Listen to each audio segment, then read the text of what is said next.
Once again, my name is Frank. To recap, today's topic is going to be on maximizing your sales and marketing funnel. So a little bit more about myself. Okay, so currently right now, I'm actually managing various teams in different parts of the world, as well as predominantly Singapore and Malaysia, managing a team of 23 different freelancers in different parts of the world. And Nix itself, I'm actually want to set up and incorporate this digital marketing agency, which covers paid search, social, lead generation, to content marketing, blogs, live streamers, etc., all in one. It's kind of like an all-in-one full suite boutique agency. And just one fun fact about myself is that these three logos, maybe you guys have seen before, maybe not really seen before, that's fine. So I'm a big fan of tech stocks, and predominantly in Apple, Tesla, and Ethereum also. So in my own spare time, I like to see how big brands also connect the dots in terms of how can they actually boost their own sales and marketing in terms of events, for example, back to school, and for example, other kinds of big scale marketing events itself. Okay, so there's a little bit more about myself. And today's, I think, more for the small, medium enterprises. And that's where I really, really want to add value to us and also bigger businesses as well in terms of today's agenda. Now, today at 2 to 2:40 approximately, I'll be covering you some of these key agenda of the day itself. And then after this 45 minutes or so, we will take a short 5 minutes break approximately at 2:40 to 2:45. Thereafter, after coming back from a short break, what I intend to do is also allowing us to see a demonstration of Facebook ads lead generation setup, because a lot of marketers talk very, very deep, into what are the strategies, but I like to handhold this process and share with you and bring down to basics and bring down to 101, how can we really make our lead generation campaigns as well a success? And thereafter, I will open up the floor to any Q&A thereafter. So all in all, I think by 3:30, we should be able to wrap up this entire segment. And without further ado, I will just jump straight and dive right into the agenda. So number one, I'm actually going to share with you guys to understand the marketing funnel that Singy has actually mentioned, from awareness, consideration to conversion, which is essentially your core purchases. How can we milk the marketing funnel process even better so that you get more results, sales, more leads, etc. and etc. So also want to review some of the key performance indicators. If it's lead generation, how can we ensure a very effective cost per leads? Or maybe say if it's, for example, purchases, what is the total volume of sales that we should bring in so that we break even, not just break even, but also to earn us a return on advertising spend or a return on investment of, let's say, 2 to 3 times. Also sharing with you, let's say you have a RM or let's say SGD $1,000 to $2,000, what can you actually do with that with your current business? And going into point 3, which would do to segment our demographics. Of course, Facebook, Google, and even LinkedIn, they have different ways in terms of we can do the targeting from general audiences all the way down to your website visitors or MailChimp lookalike or 5% audience. Some of the more advanced strategies, some of you, if you hear this and you understand what is this, brilliant. If not, I will just cover that shortly also. I will also walk with you through some of the case studies. Some of them, they are retail. Some of them, they are actually mix of education. But of course, please stay tuned to further, our webinars in time to come. I think we'll be able to cover much, much more. So also, since now the 11/11 is already done, what's next? 12/12. Everybody is looking forward to, capturing a share of mind. So how can we actually, appear on the screens of mobiles and even desktop nowadays and ensure that these impressions turn into your first-time customer? Okay, also understandings, because the Christmas holiday is coming. So I've actually proposed this interesting segment, and I'm going to walk you through in a short bit. And last but not least, as promised, a demonstration. And lastly, the question and answer. At this point in time, is there any question? If not, I will just also continue to move on, and I'll take the question later during the Q&A if you may have this particular blessing. Thank you. So moving forward to the customer buying journey now. Okay, so this part is actually very essential, and I just want to actually just put in a footnote. It is very, very essential because, for example, if you right now you have a brand, you are actually selling, say, fruits, you're selling, say, something e-commerce, you're selling, say, something, a course, an education course, or a property even. How can you actually use the right kind of the marketing funnel? So I just want to touch on one particular example first, and then later I will kind of like ask questions, all right? So this itself, right, is a BMW ads. Now, everybody love to look at big cars, you know, very, very fanciful cars. I myself is okay lah, okay? So, but I don't know about you guys. So, okay, anyway, coming to this, is still a reputable brand, BMW. So the copy is actually saying that, oh, you know, this BMW 5 Series blows past competition, and you actually have a call to action, which is over here. There is a learn more. Now, this kind of funnel, remember just now that I say that the awareness, consideration, and conversion. What type of ads would these be? Usually, if let's say you see an ads like these in future, say you want to use an ads like these, something that talks a little bit more of your product, but doesn't really showcase the price point, doesn't showcase the specifications of your products or services.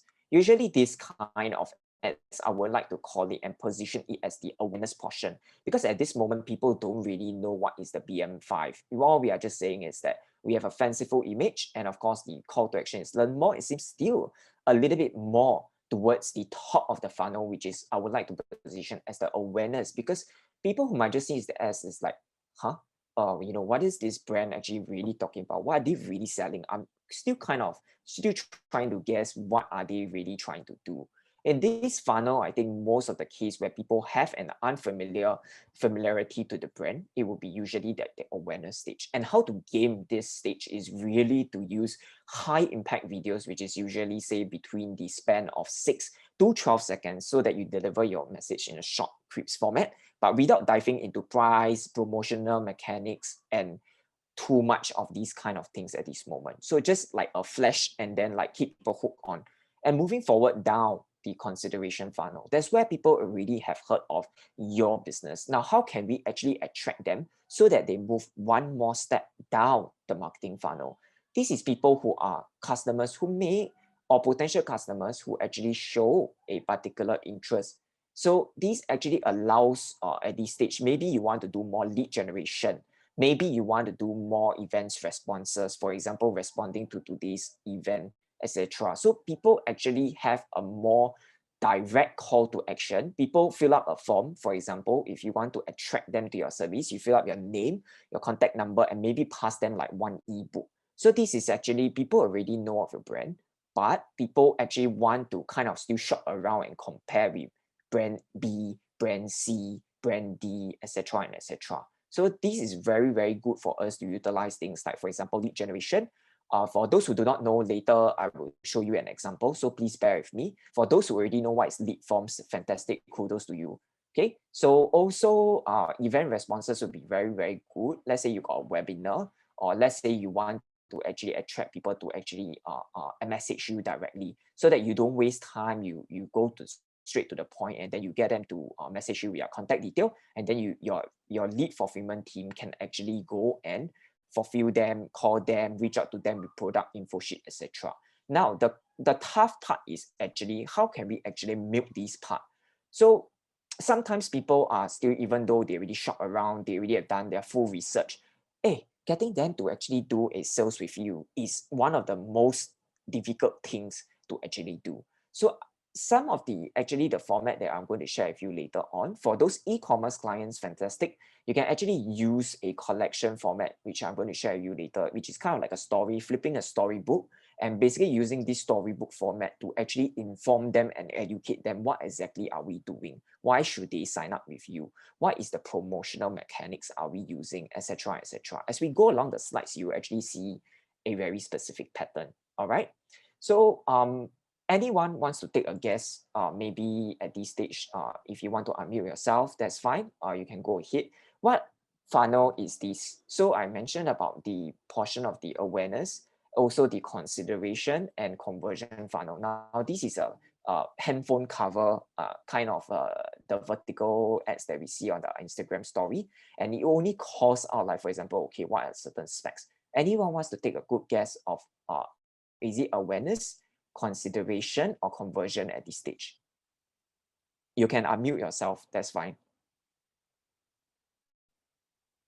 Okay, now I think everybody is still warming up to this particular webinar, so it's okay. I will just go ahead and share. So this usually, right, is that usually when it comes to just more of the features, it will be by now close to something that is consideration stage. So people are actually comparing the various kind of features, like let's say price point, etc.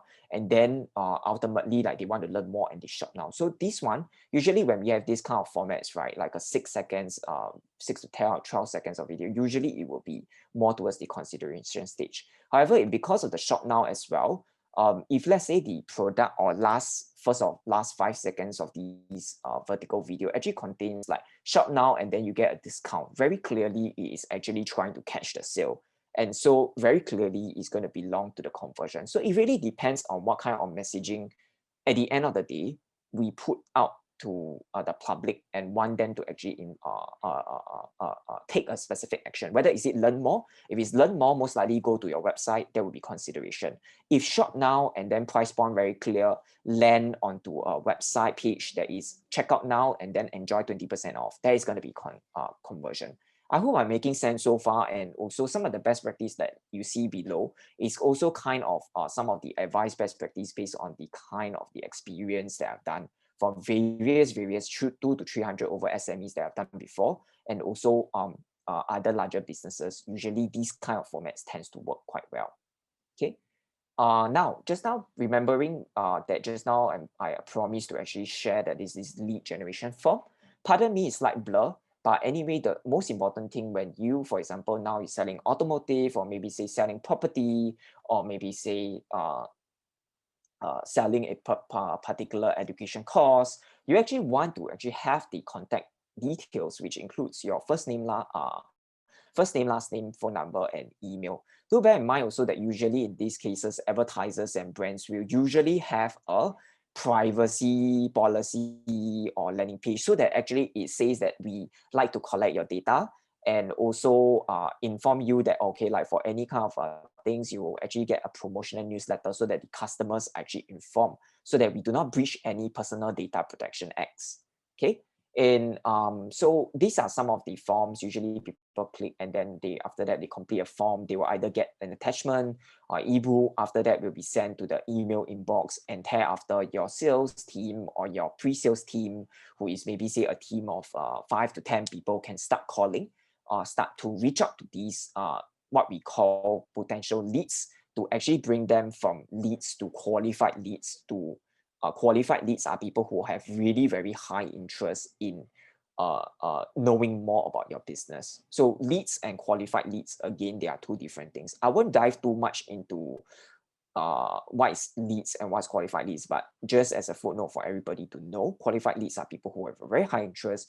And for example, let's just take, for example, people who just, you call them, you message them, no reply, one more follow up with another promotion message, no reply. Is this qualified or unqualified? This will be usually, say, the unqualified leads lah. So again, depending on every kind of business, there is different kind of practices in which your kind of follow up. And I went too detailed into these particular segment itself. Okay. I will skip these because now also I just want to make sure that your time is very, very efficiently utilized. So I skip a few slides. And also now going back just to say that at the start, remember that we actually talk about the marketing funnel. So now we actually have the objectives, not just the objectives, but the recommended formats. Now, at the end of the day, a sample slides will actually be sent to you so that you can actually flip through this video one more time, watch this video one more time. However, it will be a more condensed version because some of which are actually slide sensitive. So also just like to keep you guys these tag to yourself. It's okay to share internal, but beyond that, I hope that everyone just don't go and keep sharing and sharing all these. That I hope that there is a kind of mutual respect as well. Yeah. So internal study and also share with the team. I think that's perfectly fine. Yeah. Um, so also the kind of buying model, let me just break down. These look very alien, don't know what you guys talking about. So usually for awareness, that's where we actually want to see the cost per view. So every time one person view, then there is a certain cost to it. Say like for example 2 cents. So there is a certain kind of what do you call, there is a certain kind of the charge to a particular view.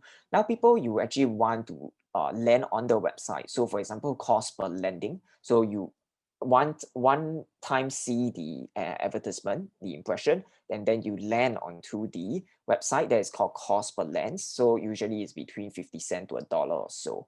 And then like this one, don't be afraid. This just means cost per acquisition. So every time you actually catch a sale, once you actually go and tag up in marketing terms, we call it like we tag up or we put some codes which we work with our website developer to actually make sure that the tracking or the advertisement tracking is actually done properly as a step one. So after this is step one is done, then immediately Facebook will tell to you on their dashboard and say that, okay, so your cost per purchase is actually $50. Your cost per purchase is $100, depending on what is the spectrum and the cost price of your product. Okay, so that is how different at different goals at different stages of the marketing funnel, what are the kind of breakdown in the objectives, what are the different format that we can be measured on, what are the different costs of buying model that we have already shared. So typically this is where at the end of this webinar, everything else does not matter. The only thing that matters is this advertisement that I have in mind meant to be for awareness or consideration or conversion? Be very, very clear on that. And it's actually also okay to have a mixture of all three, depending again on how big your marketing budget is. Usually I would like to, the reason why there is a red box over here is because usually budget is slight constraint for small middle enterprises. So we typically address the bottom funnel kind of consider and also the conversion so that we can maximize the budgets more effectively. Okay. All right. Customer segmentation. I believe that all of us actually know in your way right now that you already know who are your potential audiences going to be. Go ahead, take a look at Facebook audiences. Okay, so Facebook audience library is a place that you can click onto your Facebook ads manager, or just go and click into Facebook audience library. Or also, I believe that is a kind of the basic age group and also gender type, or maybe even down to whether they are engaged shopper. You really kind of know your target audience. Now, this session is just for you to really at the end of this webinar to think one more step deeper in who are we targeting, essentially, because we don't want to waste. So for example, if we actually have a budget of $1,000 to $2,000, be it SGD or MYR or other kind of currencies, it really, if we only have these, do we actually want to target everybody, or do we actually want to focus down on a few key people that we actually want to get our return on investment on? That is always a consistent struggle, because if we actually go and target everybody, fantastic, your reach, your impression, and you should see results coming in. However, it is a lot of budget. So the usual dilemma with your advertising agency or your digital marketing really, hey, we spend so much money of mine. I only have this amount of budget and we are targeting everybody. Why? It's not that your digital marketer is doing a bad job. In fact, he or she is being conservative and actually targeting the upper or opening up the funnel to catch the leads. Also, after within the first 2 months, usually you all want to make sure that the audiences are more streamlined instead of opening big, right? That's the thing that I usually say. Sometimes it also becomes that their psychographics means that one step back. Demographic is usually means their age group. For example, we are targeting people 20 to 34. Psychographics is things that people actually do, you and me like. For example, I'm a tech fan, right? As already mentioned previously. So I actually want to make sure that all my interests are surrounded around tech so that I have a very high affinity to target someone like myself to purchase something from me. And this tech, it can be like, for example, gadgets, it can be accessories, it can be consumables, etc. Depending on how you scope, and make sure that the audience size is usually plus minus 20% of your country population. Singapore population is around 5.7 mil, around down there. Okay, so that means that I actually want to reach out to at least 1.2 million people. If I actually have an audience size of maybe say 3 to 400,000, perhaps that amount of scalability may not actually give me too much result. However, sometimes it's also, again, going back to a fine balance. Even if you have a 3 to 400,000 audience size, do not fret, do not scold your digital marketing and say you're doing a bad job, go and fire him, etc., etc. Don't have to do that. Just say, question this person, say, why are we running 3 to 400,000? Is it really scalable? At the end of the day, if he can answer and say that, okay, because this, at the end of the day, the purchase, we do see quite a good cost per lead or good cost per purchase, even though we have lesser scalability, but there's high intent. So therefore, the conversion or the leads keep coming from these few audiences, which is also okay. At the end of the day, it's a balance and achieving a fine balance. I hope I actually explained quite clearly, but if so, never mind. Let me just give you an example for Facebook once again. Facebook actually have three kinds of audiences. Okay, while Google actually have another kind of naming, for example, like affinity audiences, competitor audiences, etc. But they all pretty much are pretty similar in some ways or another. So do not fear. This session is for you to actually understand a little bit more, and I'll break it down for you very simply. What am I talking about? So core audiences is where, for example, these are the audiences already found on the Facebook dashboard, for example, or Google dashboard. For example, usually it says things like age, the location, for example, Singapore, Malaysia, or even other areas like, for example, Indonesia, if you guys are targeting other markets as well. Yeah. And then also custom audience. Now, this is a little bit more advanced, but do not be afraid. So custom audience is basically things like if you already have an email list, you use MailChimp, MailMunch, or other kind of EDM, you're already collecting data through their emails. We just usually need 1,000 active emails. Don't even need the name, don't even need the contact number, just need emails. Have at least 1,000. And that's where you can actually, 1,000 emails, that's where you can actually create lookalike audiences. Lookalike audiences is people who look like, coming to the third point, people who actually look like the seed audience or the initial audience. So let's say if you have people who already purchased from you before, you want more people who look like these purchases, you can go ahead and develop like a 1% or 5% lookalike audiences. Now, at this point in time, if you're very confused, what 1% or 5%, don't worry, I'll share you later how to create those audiences, all right, on the Facebook demonstration later. One more thing I just want to supplement is, for example, the custom audiences. It can also retarget, as you may keep on here, advertisers keep saying retarget, retarget, retarget. But actually, what does that mean? Retarget just means that they have seen your ads for the first time, but you also still want them to see other kinds of ads, or maybe say the same ads. So you can retarget people who have actually viewed your video for the past, maybe say 50% of the video. If let's say your video is actually around 1 minute, so like 50% would usually be 30 seconds, all right? So these audiences would then become more and more closer to, actually, because they take a certain action already, correct? So they will more and more want to know more about your products and services. So there is, again, a range of different products and different audiences. Typically, I like to do a few things. Trade secret, okay, not very secret, but you all can go and try, you all can go and do. I like to use pixel targeting, which is all kinds of demographic, 18 to 65 plus. I like to also use lookalike audience and put them together so that the audience are together and the results won't be dissected or won't be, yeah. So I like to do video views past 3 seconds. I like to do website visitors past 180 days. I like to do retargeting and lookalike of people who have taken a certain action on my site before.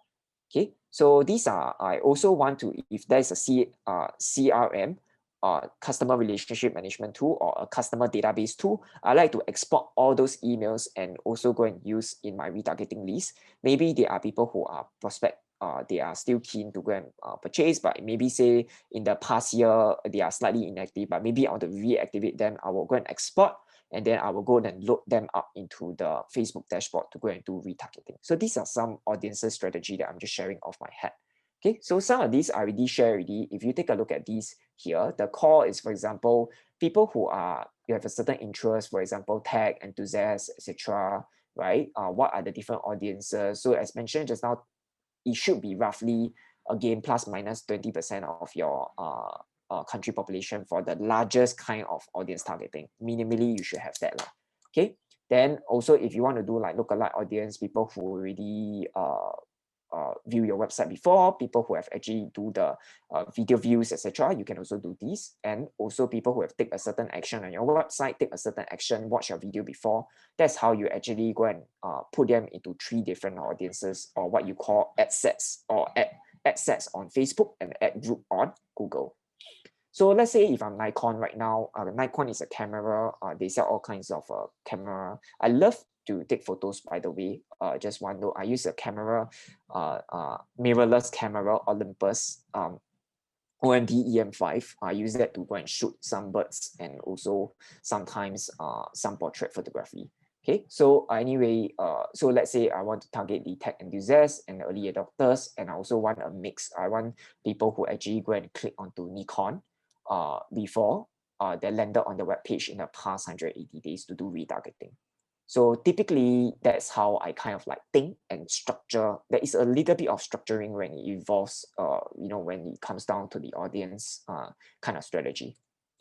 This is very important, and this is okay. So budget planning, again, I like to say again, if everything you have not cash in front, it doesn't really matter. This is the most important slide. So if let's say we have RMB, sorry, I keep saying RMB because I do have a few clients. Okay, so if let's say we actually have a MYR or SGD, $1,000 to $2,000, how can we actually maximize our cost per result or maximize our results? First of all, we work downwards. Is it views? Is it leads? Is it purchase? So I'm just assuming that here 30% of us actually want looking for leads. Okay, so let's say I have a budget of $1,000. Like I cut myself short, okay, because I'm just starting out. I just do a Shopify site or maybe say a WordPress site, and I only got $1,000 left for digital marketing every month. So let's say the leads is actually around depending which industry, but depending which industry again. Okay, so cost per unqualified lead usually, let's say is going to be, let's say at $30, $50. So I just put $50. Okay. Based on your existing campaign, based on whatever that you are running right now, is around $50. So 1,000 divided by $50, it will give you around 20, 50. Yeah, so it's going to give you around 20 to 30 leads, depending on how much, what is the conversion rate later also lah. So around 20 to 30 leads per day. At the end of the day, we also need to know what is the conversion rate. Conversion rate is, let's say, out of these leads, when we call, how many of them actually ignore us? So let's say the conversion rate typically is between the 20%. So let's say we have around 20 leads. It means that 20 divided by 5 is around 4 customers at the end of the day. So we are saying that spending $1,000, you get 4 customers. Now that is a horrendous result. So again, depends on what is the kind of the deal size and what industry you are. I just say already, depends on industry. And let's say I'm just putting a value down of $50 as a placeholder down there. Okay, so this is how I think. Okay, so I got $1,000, how many leads I want. At the end of the day, how many customers do I want? I need to work down these numbers as a brand owner, because if I don't work these with my brand owner, it will be a bit confusing later. And always have this alignment of budget planning with your digital marketer, even when you are considering him or her in the very first round. Ask him, say, if you have $1,000, Frank, how will we actually go and structure out our results and cost per results? And are you confident to actually hit? So this is another interesting conversation.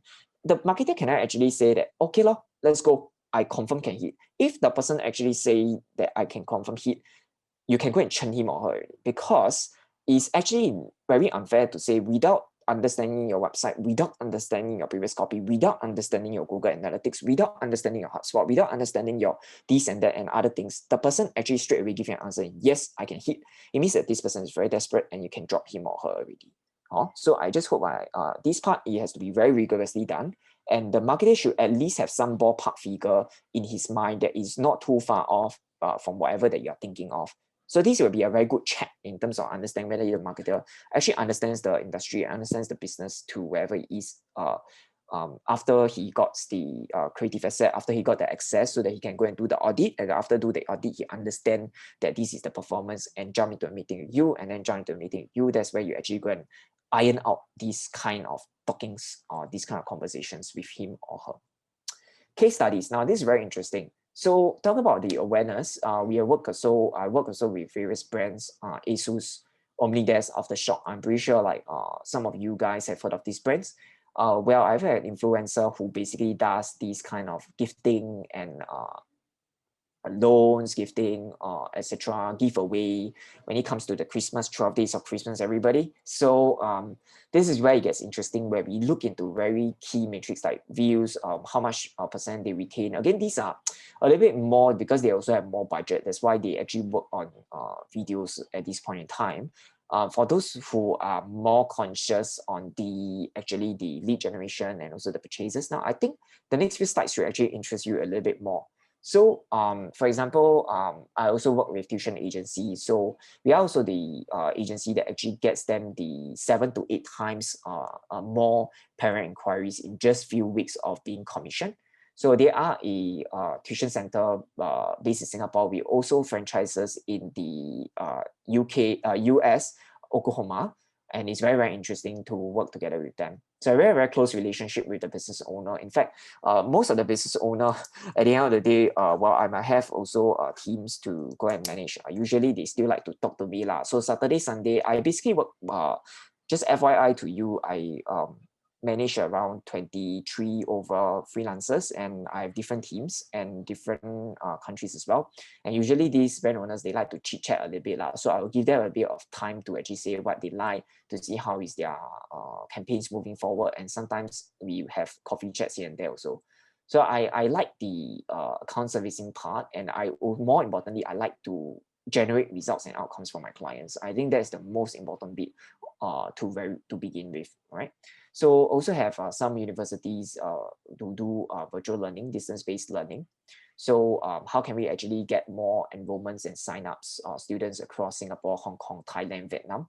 Understanding that different markets have different kind of behavior. Is it sometimes people prefer the land to the website and then go and complete a form, or is it people actually like to go and take a look at Messenger, and also from then on Messenger, like people chat you, right? So you feel very excited to actually go and convert you as a business, right? To go and convert the students. So we do try different mechanics and also different promotional sales mechanics to actually get the enrollment from different people. I start to see more and more questions coming in, but later I will try my best to answer most of them in the short period of time. Okay, and also like beauty, to get leads, working together with them.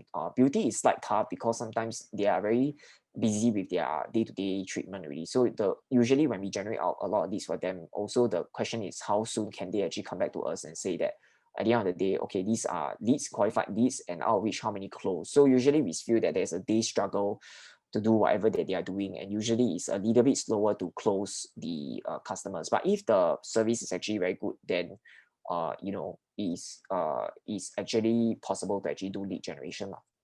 Okay, and also retail clients are interesting as well. No and Bow, that's where we actually offer like creative advisory of big ideas. We also target very specific 11/11 99. We were there for 11/11. We were there for them to basically catch the return on ad spend, or ROAS. Some of you may know. Using very, very straightforward, like less than 5 days left, 1-for-1. People want to see straightforward. Like for example, for myself, I like to see straightforward product big, and then tell me what's the USP straight in front of my face, so that I can say, okay, I think the gift I should be able to give you this particular gift, right? Jewelry is also an interesting segment. I love to work with I'm getting married next year, 6th of March, everyone. So wish me luck. So basically, yeah, I mean, all those people selling jewelry. I did work with Cartier as well. Cartier is more high-end kind of product, but coming down to more of the less than $500 discount jewelry, we also take pride in working with them. We believe in making sure that their product have the kind of traction in them. Okay, so a lot of people feel like, okay lah, I don't want to do lah because it's less than $500 or less than $1,000. Is it really jewelry? But I still feel that they are very, very good in terms of their jewelry, and also very hypoallergenic, and also 100% so risky lah. Okay, anyway, this is not trying to sell you anything. I personally like their style in terms of the advertisements as well. We managed to test a few pages, homepage, specific product skills or stock keeping unit to make sure that we drive and maximize the conversion rate, to bring in the purchases at the end of the day, etc., etc. Okay, so now I just deep dive into the retail case study as well. So this client is a bed linen client in Singapore. So during COVID, they actually say, Frank, I got a lobang for you. Would you like to be my digital marketing consultant slash execution slash partner in this part? So we partnered them for quite a while. Okay, so basically the revenue is interesting is that in May we shot up 11 times. Basically what that means is 11 times sales rise up, and then they say they cannot keep it up. That is a healthy problem. That is a good problem for these business owners. So one other thing about bed linen sales is not like your fast moving, it's not fast moving at all, because bed linen is something that you go and put it on your bed to decorate nice, at the end of the day, comfortable weather in Singapore, it just rain. So at the end of the day, it's really down to getting the purchase. How can we actually motivate them? So if the brand is actually not very strong or still building up during that period of time, how can we actually maximize so that people actually go down, try out the bed linens, and also from then on, we capture more and more sales for them, for different marketplaces as well. So I just share here high level. I don't want to deep dive too much, but we were handling almost everything from Google search, shopping, YouTube videos, to social, Facebook, to marketplace, Shopee, Lazada, Q10. Also their EDMs, we also have a say, and also their content creation, influencer, we also help them to select, we pitch them the ideas. Why this influencer? Is influencer just going to be a fun game, or is influencer going to make money for you? So we actually have this kind of conversation with them, etc. So we actually plot out like different parts of the seasonality. Of course, I can't really share the revenue here, but what I say is that we see certain upwards trend, especially more it comes to the 11/11, Black Friday, Cyber Monday, which is coming. How we actually use certain kind of promo tools and mechanics, and we're going to share with you how to do that. Okay, just a little bit more. Also, if for those brands who have quite a good branding already, this is where you might want to consider and give them a shot in terms of your brand keywords. So understanding, like, for example, sometimes if your brand is really quite strong, then use your, for example, apple.com, or maybe say like apple.com, www.apple. It doesn't really quite make sense, but it's surrounding around the brand, and that is where you actually kind of see the efficiency will slowly increase as you improve your branding. It's also a good way to see whether your branding is growing or saturating. So if it keeps going up and sales also keep going up because of your brand, you know that you're done right in terms of your branding experience. Okay, and then like also skip.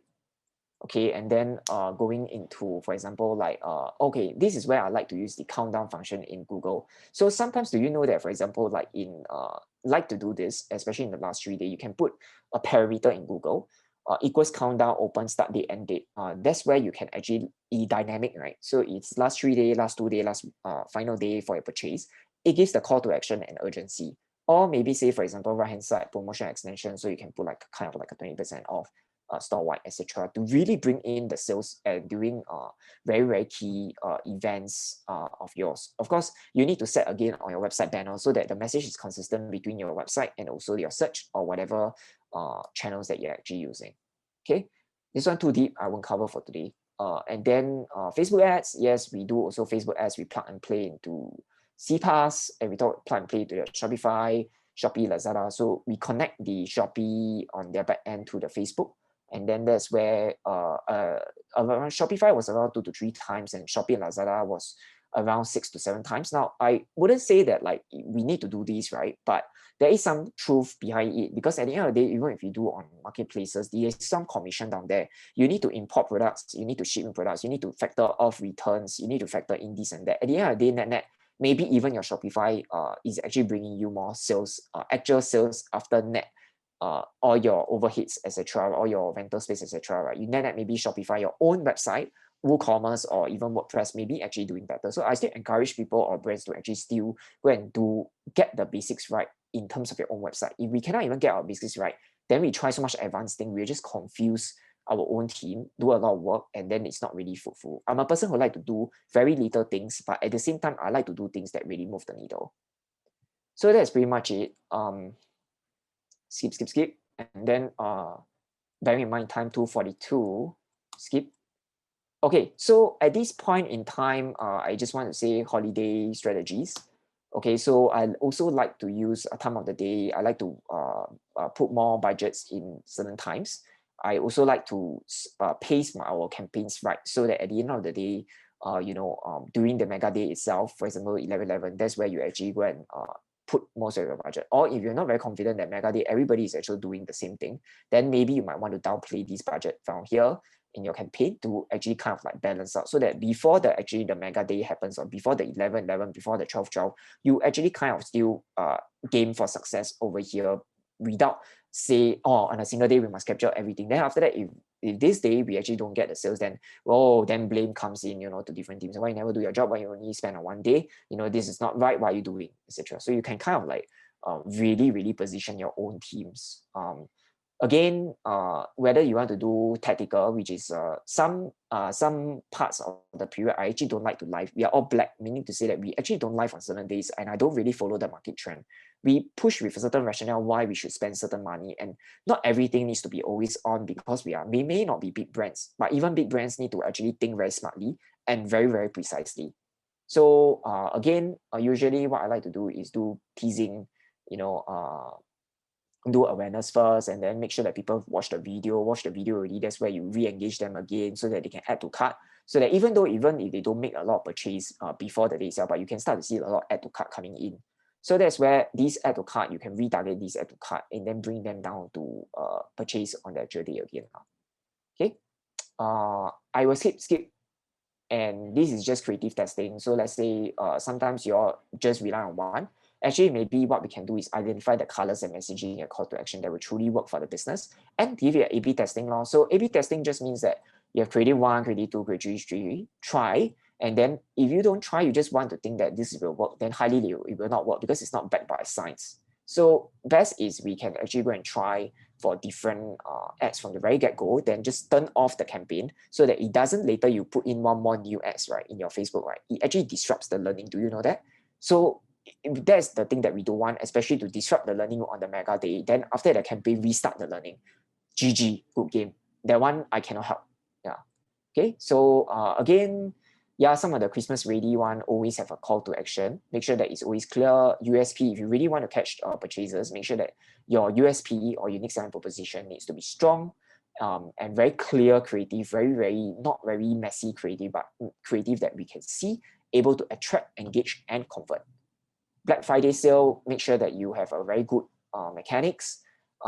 Give good value. Don't be stingy on value, because you need to know that this period is where people are all out. So you need to be competitive, and usually this is where you work with your marketer, how you want to value in your messaging, the true value in your messaging. Nutshell, we covered this from media strategy, how to do audience stripping, engagement, etc. How can we actually test different ad formats from the very start?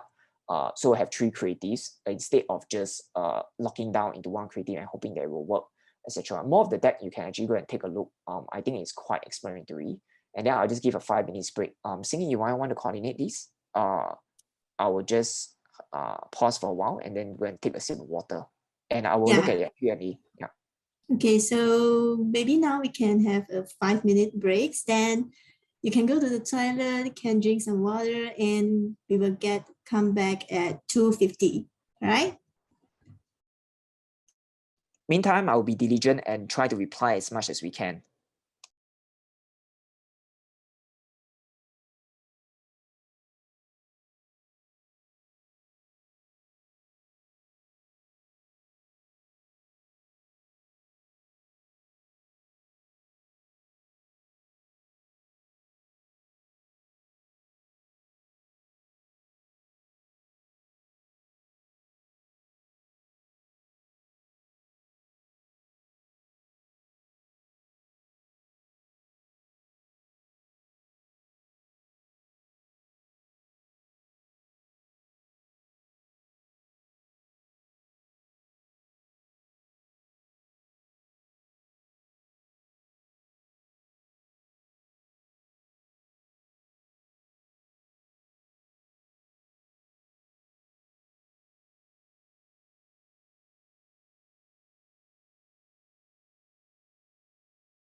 All right, so is everyone back?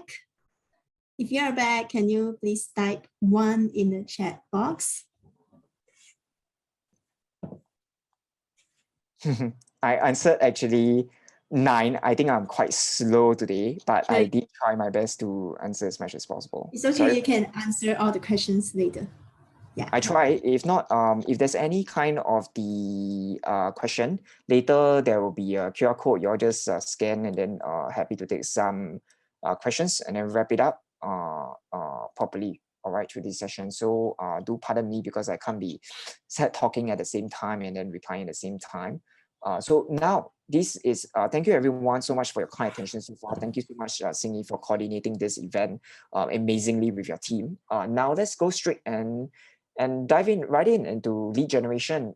How do we actually set it up? Certain 1 or 2 tricks in terms of setting up the campaign, and then after that we ask the Q&A that everybody is looking forward to. Okay, quickly, just do this, and then let me know when you see the screen in the Facebook Messenger, Facebook Ads Manager. Singy. Yes, can see. But Okay. can you make it bigger? It's a bit small. Ultimate big already. The way to do this is what we can do is to double click on my screen, or you can just pin the screen onto the Zoom on your own on your own device. I'm not sure whether if you are using desktop, fantastic. If you are doing mobile, I'm so sorry. take a look later at the webinar when it's being sent. All right. So I'll just start now. I try to make it slightly bigger. So for example, I name this lead gen. Okay, so I really choose the objective. Right now, I'm actually, just to bring back a little bit, I'm doing lead generation simply because that I'm seeing some of the demographics here. There are some property, travel / B2B. Of course, there's e-commerce, etc. Right? But just for these, I like to focus more on the lead generation. So here goes. Lead generation is an objective under the consideration stage. So type here lead generation, select and name it. The naming convention will be good too. So campaign, and then like, okay, maybe this is a promo, December 2021 promo lasting from start end date. Okay, so I do not know what's the start end date. And then maybe I want to put the budget down here. So actually I know that at the end of the day, I want to only spend this for the campaign. Campaign spending limit, usually optional lah. I wouldn't want to add here, but I would want to control the budget later through a daily budget. Some of you may say, why daily budget? Why not campaign budget? Coming to that shortly, right? So lead generation, and then you can set here, you can set lah if you want to, it's optional again. Otherwise, I will also turn this on. So right now, imagine now teasing stage is a stage whereby you do not know actually what works yet. You do not know what creatives will work yet, but you do have around 3 to 5, minimum 3 to 5 creatives to play with, right? So that's where we would actually want to do the CBO turn on. What this means is just that it optimizes and machine learns the different ad set. So different ad set is different audiences. So you remember you have your general audiences, you have your retargeting, your video view, your website visitors, etc., etc. So it will just optimize towards the better performing asset. You will push more money to spend on the ones that is actually getting more and more result for you. Or maybe you can go and turn this off, but I would highly suggest us to switch on this on, because we at the start, we really do not know what is working. And even so, most of my campaigns still use the campaign budget optimization so that it automatically keep learning. Then next question is, a lot of people like to ask, why daily budget? Why not lifetime budget?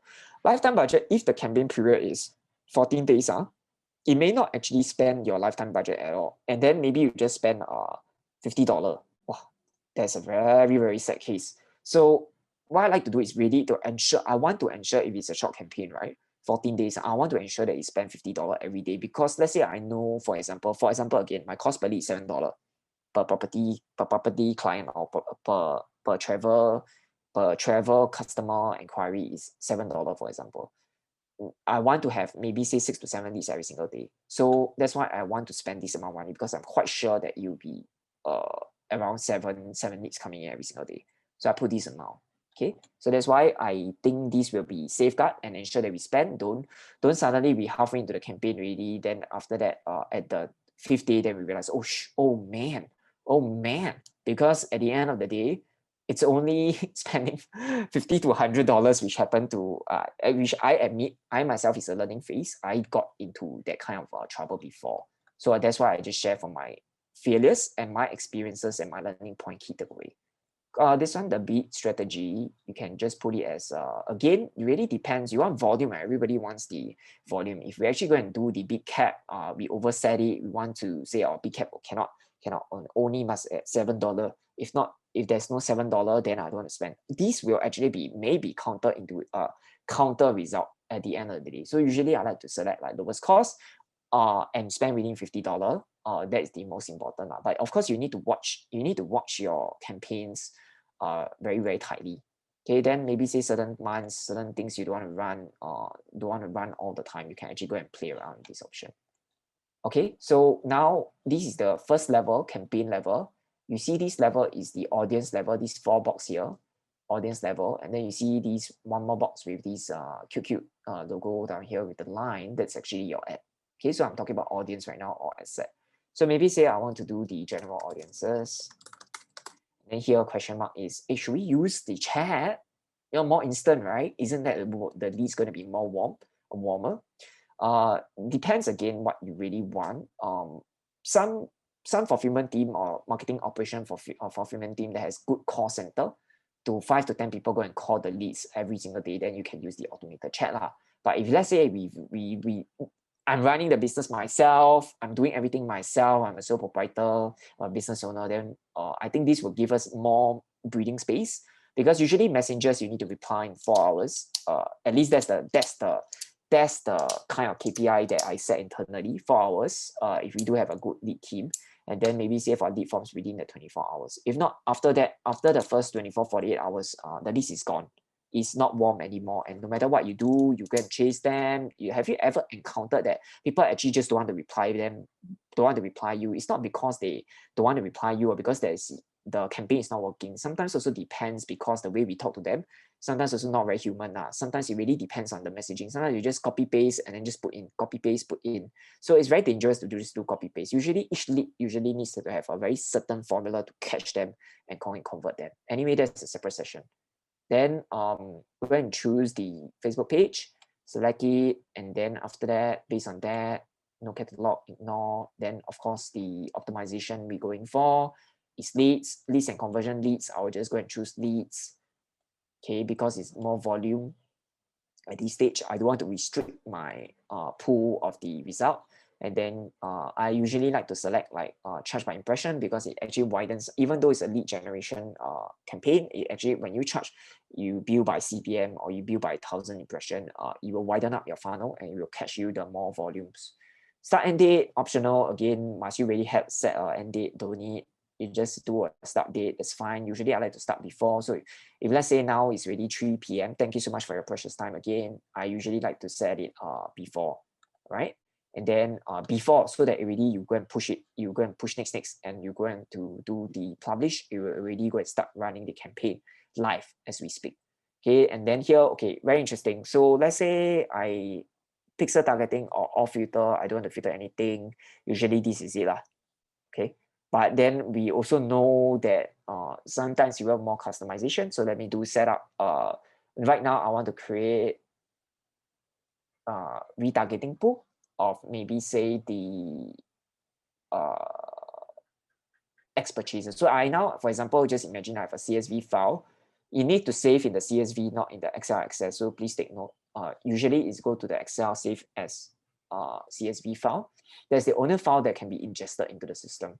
Create new, create custom audience. Right now I just repeat again. I'm actually doing the very high potential leads, and then I want to do a look-alike. So that, remember, look-alike is to expand to look alike, like these very high quality leads. So customer audience. Okay, and then for example, I want to do a customer list. This, remember just now I say the 1,000, you need to have 1,000, because let's say, why 1,000 going back again? Because if let's say your 1,000 out of which 50% is going out one, that means 50% of leads, they hard bounce the email cannot work, or maybe say they just want to the DNC, they do not contact you, and then they say whatever things you come is spam, and then you don't even read. So that's why I say 1,000, because I'm accepting a failure rate of 50%. So for example, here you can go click, here got a lot of things. You can retarget video, you can retarget Facebook page, you can retarget this and that. There's a lot of things that you can do, right? But I'm just going to zoom down into customer list. Okay, oops, this is just a demo. Okay, so anyway, just carry through this particular process, then upload it your CSV file. Then they will say, okay, do you just want the email? Do you just want the email, etc. You don't need, again, repeat again, don't need your first name, last name, all this just remove, throw away. And then at the end of the day, because Facebook hashes, or Meta, sorry, not Facebook, I called it wrong.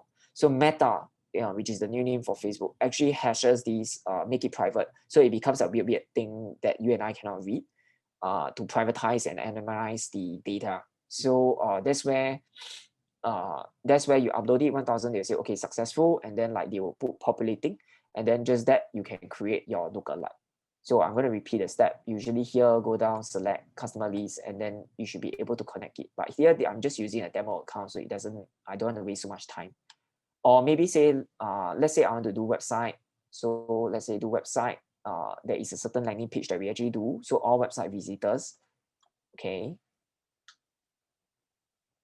And then, okay, here again, it's not being set up, but you just click through, you'll be able to see the website. Then after they will ask you, say, okay, so your URL you want to contain, say, is it your www.apple.com homepage, or do you want to just put it as people who visited a certain specific page? So you need to actually go and select the option. Either is it a generic homepage, or is it like a very specific page? I would suggest usually if it's a very call to action, high intent one, then go and land it on pages that is the specific page that you actually want. However, if you're not really sure this one will work or not, then just land on the homepage to maximize your result. Then, for example, video. So let's say you got 20 video, you are active like on YouTube, and also you use videos to predominantly sell your services.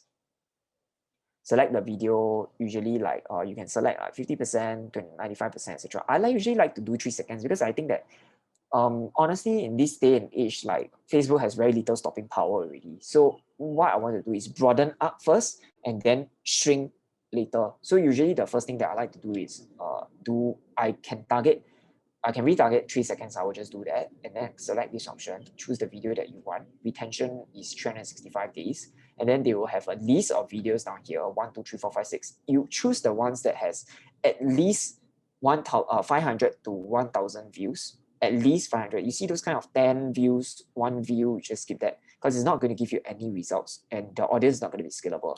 Start with something that is like views, right? 3-second views. I would say best is to be 1000 and above, but if we don't have that, then we just pick the next best option. Then retention rate, usually past 365 days. You might say, why so long, Frank?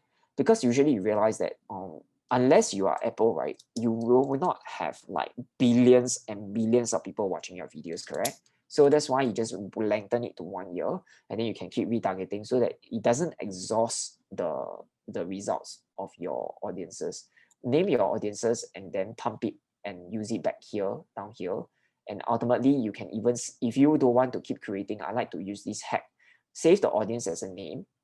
For example, this is video views, RT, LAL 1%, retargeting, RT, LAL look alike 1% means I'm doing look alike 1%. Then I will just click save. So next time you can just drop down and filter. You don't need to create from scratch. You can use save audiences, check it, and then it will automatically go and load it in down here. Okay, but just take note, because don't over save or don't overwrite your existing audience. Those who get it, fantastic. Those who do not get it, it's okay. Just save the audiences, and then you'll be able to differentiate different audiences, and you next time don't need to keep doing it again and again.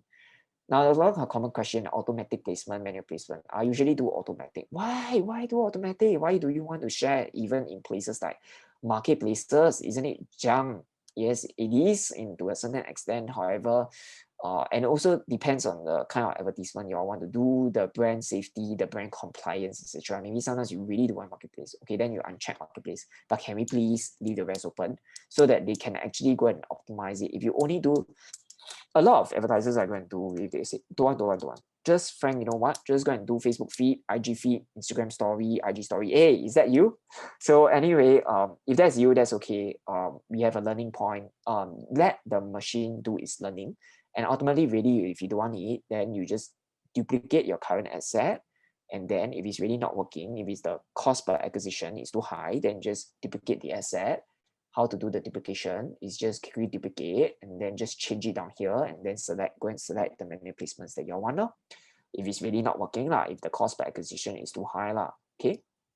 So this will actually ensure our maximum scalability already from the very start, so that we don't have to wait until mega day. If we only mega day and then we start to do automatic placement, in another dialect, I would like to say, 看满了, it's too slow because we did not have achieved the learning before that, and we actually wait till the last minute. So whatever learning you all want to do it within the first 5 days, first 5 to 7 days of the campaign, so that you can exit your learning phase. Sometimes again, learning phase, I don't talk about it yet. Okay, next. Then just filter down only to those, for example, we don't want all those weird inventories, right? Sexual topics, major wounds, repeated usage of strong language. These are the things that we do not want. So you can choose your respective filters. And then if you even have your URLs that you do not want to target, right? You can actually upload it, this block list down here. For you that already know, fantastic. For you guys that do not know, yes, we learned something new today.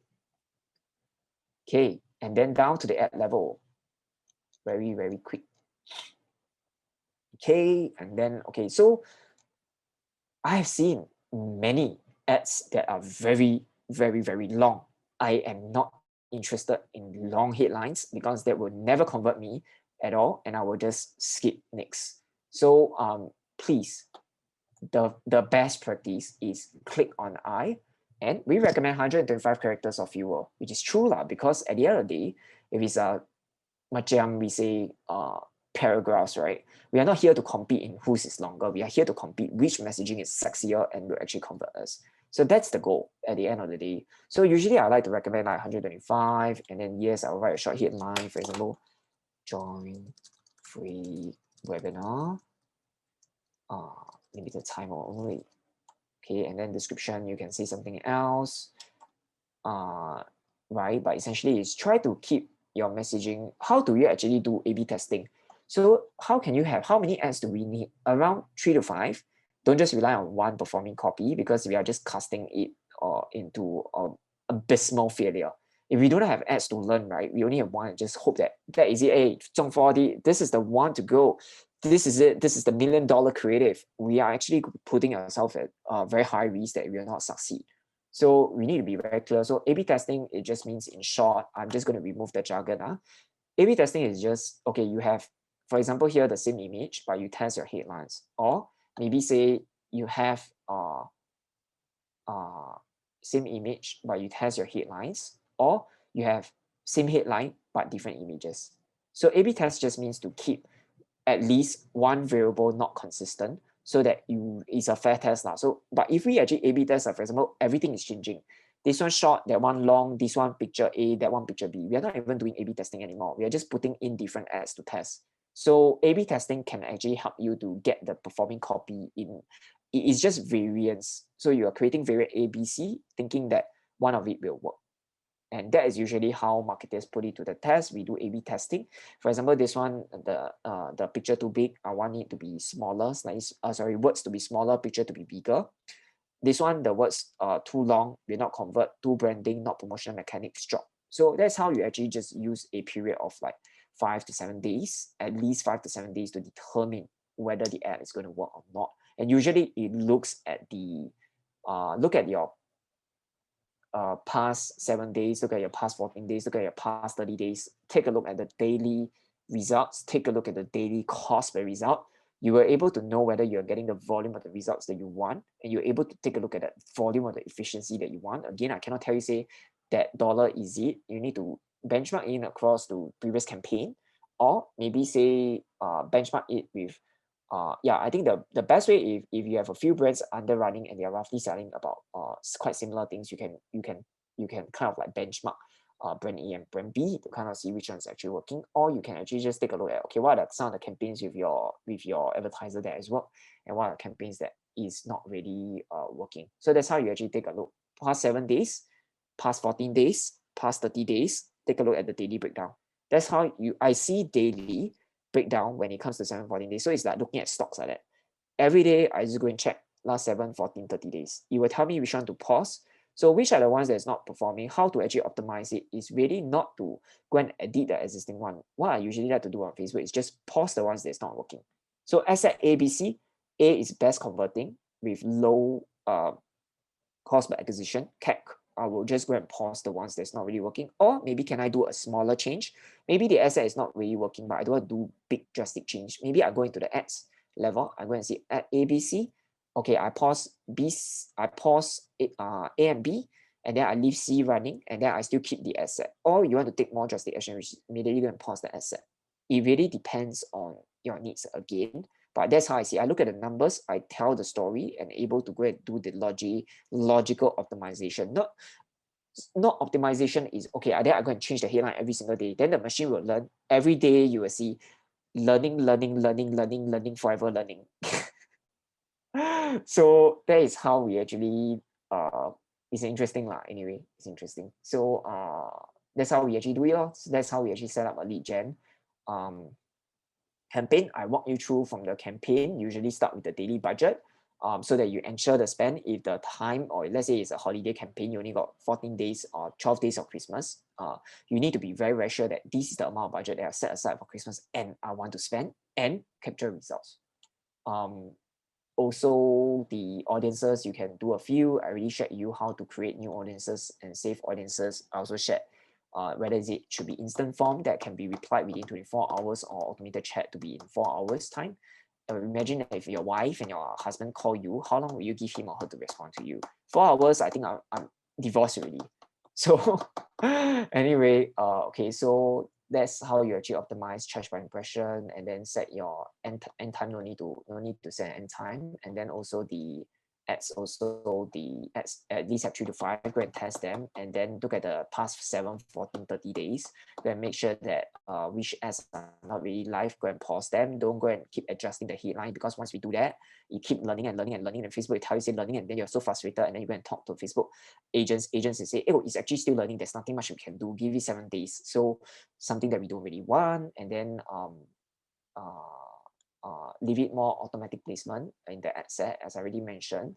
But maybe say marketplaces, you're the one, your feed is very junky, you can turn it off. But let's increase the total number of chances of success. And if you really need to take out, if you really need to, because the cost per acquisition is so high, you can actually create a separate asset to just test the placement. So for example, like asset A is all the placement, and asset B is just a few placement. Usually you will feel that you will see that the automated placement will do better in terms of the volume of leads or volume of purchases as compared to the one that's actually restricted. Okay. And then also go and edit the form.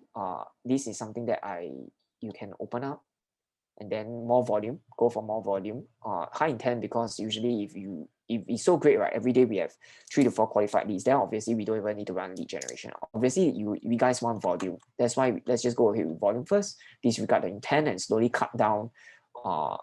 It's a volume game at the end of the day, but yes, also high intent, but I would like to select more volume, and then use the images that you really want to use, and then also give the questions that you want to say. So for example, you can add quick question, your name, contact number, maybe say your company name, or maybe say if you have a grant to actually use, then you want to qualify based on what's your average revenue. For example, if you're a branding company, or maybe say more B2B, you actually want to ask certain questions that actually cut out the noise, so that you actually don't go and waste time with certain people. Also can.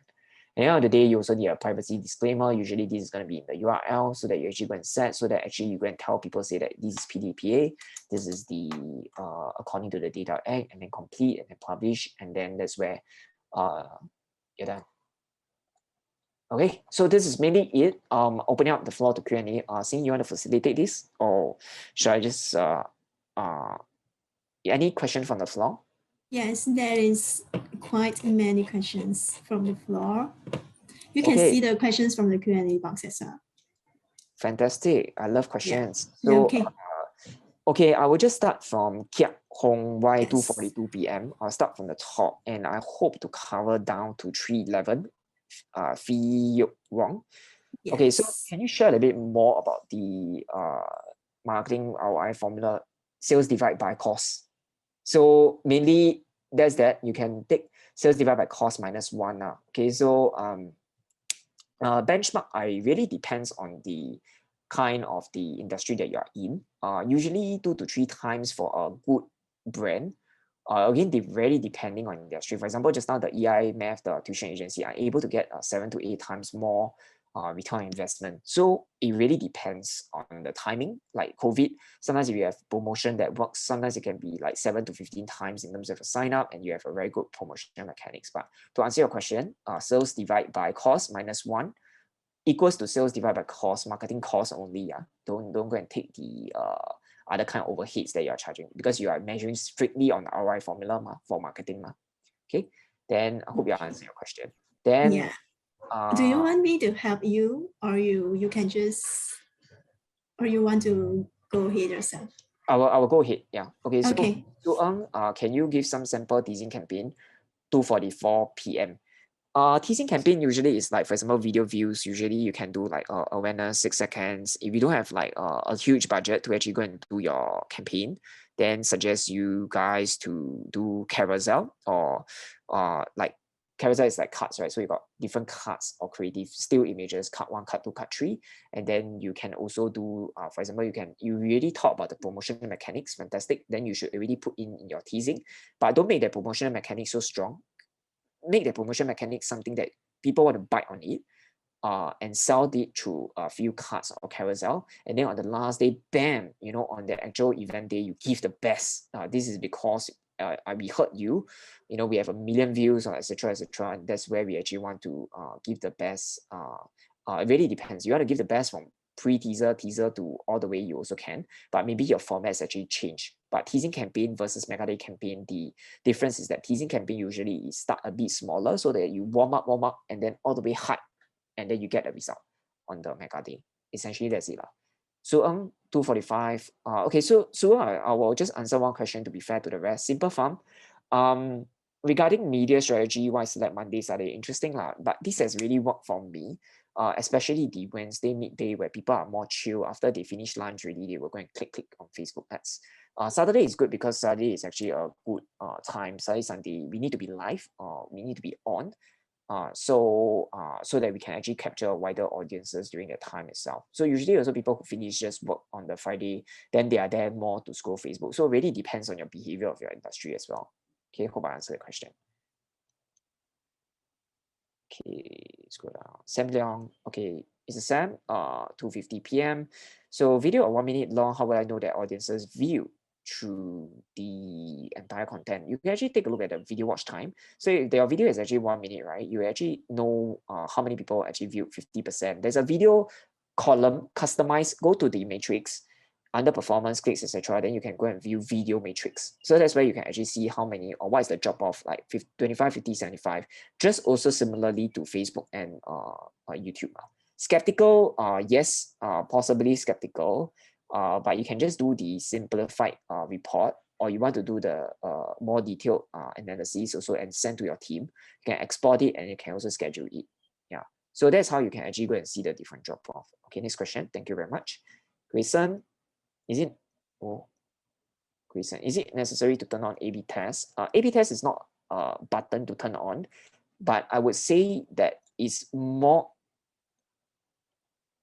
A/B test is not a button to turn on. That one is, I think, split test. A/B test is basically what I mean by A/B test is to keep one variable the same. So for example, let's say you have creative ABC, your creative is the same, your visual is the same, but maybe the headlines or the words is actually different. Or maybe it could be that the words is the same, but your images are actually different. So you just turn on all at the same time, and you kill, remember, past 7 day, 14 day, 30 day, look at the result and cost per result.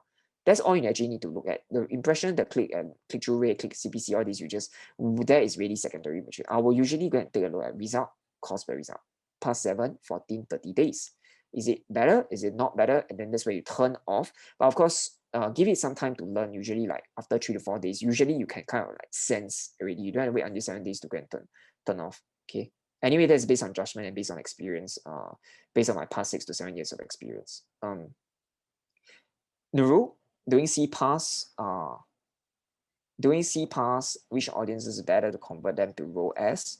CPAS is interesting. Again, like I said, we actually need to take a look at the results and cost per result per different ad set, different audience. So you got, let's say you're already doing like 4 to 5 different audiences. You can take a look at their, if I'm not mistaken, if you are doing CPAS, you should also have the ROAS matrix. So you can take a look at, you can filter like the website ROAS or like the on-page ROAS or things like that, so that you can actually go and decide which ROAS to keep. But also, other than ROAS, do take note of purchase volume. If ROAS is very strong but purchase volume, now my question back to you is, will you want to pause something that gives you a lot of high purchases but the ROAS is acceptable, or will you want a perfect ROAS according to you but maybe say the purchase is not as strong? This is a question for you to think about. Hope I answer your question, that you pick based on results and versus cost per result.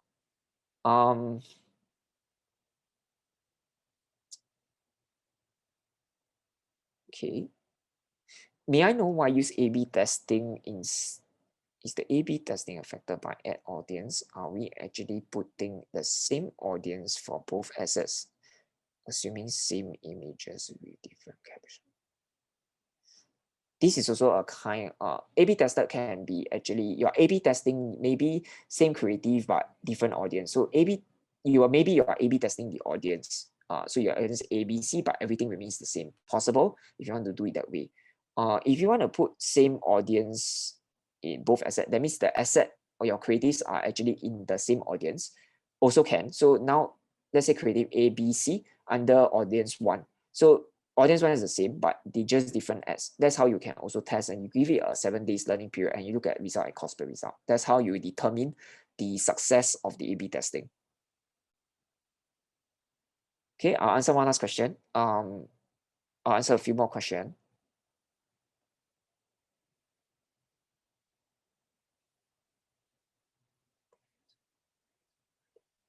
Usually, clients will give you the creatives or copywriting, or your agency will prepare for their campaigns. Usually, clients will give me the kind of the sales mechanics, so that I can kind of advise them as well whether the sales promotion mechanics make sense. Sometimes it depends also. If let's say they really don't have a creative support, but they're able to handle more of their own internal marketing ops, but they somehow need like creatives and copywriting, we will charge clients depending again on what is really needed. Most of the time, we still advocate for clients to pass us the creative, and then we run the performance and we tell them, say, okay, through a bi-weekly call, this is your performance, these are your recommendation, or we'll do the setup of the campaign, what are the keywords, what is the ads, which one is actually working, how to actually grow your campaign, etc., etc. But however, certain cases, yes, sometimes clients give us like half a creative. So in those kind of like half a creative, we say, maybe with this creative, we'll share some best performing creatives from like Facebook ads library. Maybe this is something that you can emulate, then let them go and take back again. And then they can come back to us on the creatives. For copywriting, yes, we usually write the short copywriting ad copies for them. Based on, again, their website experience, based on the PDF they send to us, the info sheet about their products or services now. So it really depends on, again, our client relationship and also how much potential this business is, and also what is the push and pull factor, whether both sides are quite flexible to go and talk or have budget to actually go and ask us to go and design creative. Sure, I have people to do all sorts of things, from paid media spend, short copywriting, blogs, EDM strategy, funnel, live stream, etc. Right? SEO or off-page SEO, all this. We have the necessary people resources there. And the question I think is, does the client actually have the budget to pay for? That is usually the biggest question now. Yeah. Okay, Jiachen, assuming it's a brand new campaign, core audience is the only audience for targeting. If so, is there a way to improve and accelerate the audience scalability, audience size increment? Break down into 2 parts. Okay, so first question is, the core audience is the only option for targeting? No, you can actually do core audience. You can also do like lookalike, and then test them at the same time, or do A/B testing in the audiences. And maybe if you want to run the same creative, you can just test the audiences only, so that at the end of the day, yes, it's scalable, but also maybe say your CAC or your cost per acquisition may be very high, even though you got a lot of volumes. And that's where you can actually use like retargeting, like video views and website, to really see which ones is actually doing well lah. Okay, where is that? then or is there any way to improve and accelerate audience size? So audience size, I can't really change the audience size that was already down there. Let's say it's a 1.2 million. I cannot like push that into a 2.4 million because that was a setting that we've set. Rather than that, I would still suggest us to choose the different audiences, pull out the different audience that you actually need to set A, B, C, D, and then look at that and say, so you're happy with 1.2 million, you're happy with 300 to 400,000 for increased intention but lesser scalability. There is some compromise. The audience size will not grow. The audience size is fixed, and you can see on the right hand side of the dashboard. Usually they will say the audience size for core audiences, but for like your lookalike audiences, usually they'll say that, oh, cannot determine what's the result. But usually based on that, you should really know that like 5% of your population is usually like quite huge, or usually above like 1.2 million already. So that itself is really scalable. Okay, so to answer that question, I hope that's very clear.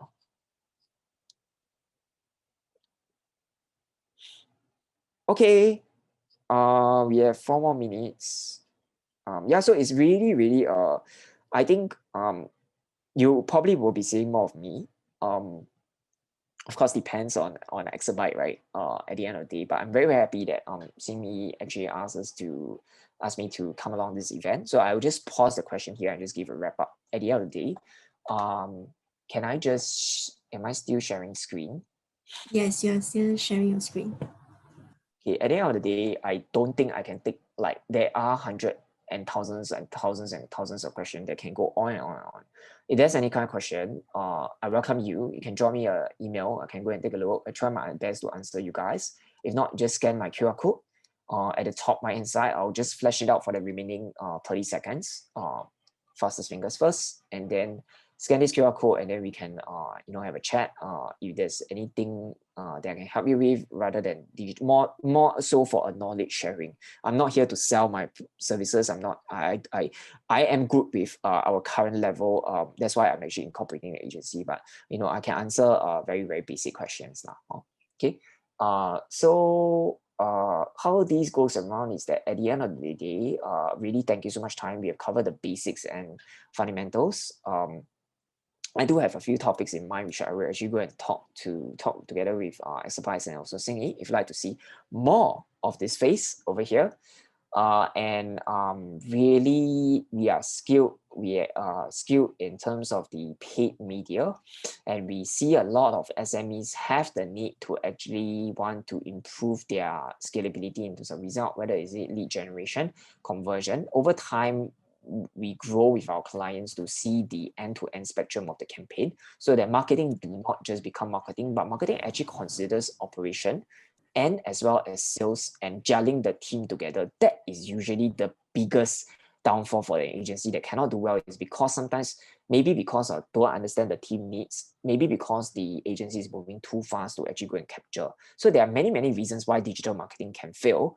And the way we do is actually within the first meeting, I will kind of already know how to engage you and your team, and kind of know our patterns and working relationship, whether is it going to be like more on the paid media, or whether is it going to be like content as well, a little bit of creative. In the first meeting, usually our that general perception and sensing, and see how we can already work together. Then if we can work together, I'll say, okay, fantastic, welcome you on board. If it's not really the kind of things, I'll usually just share a little bit of soft share.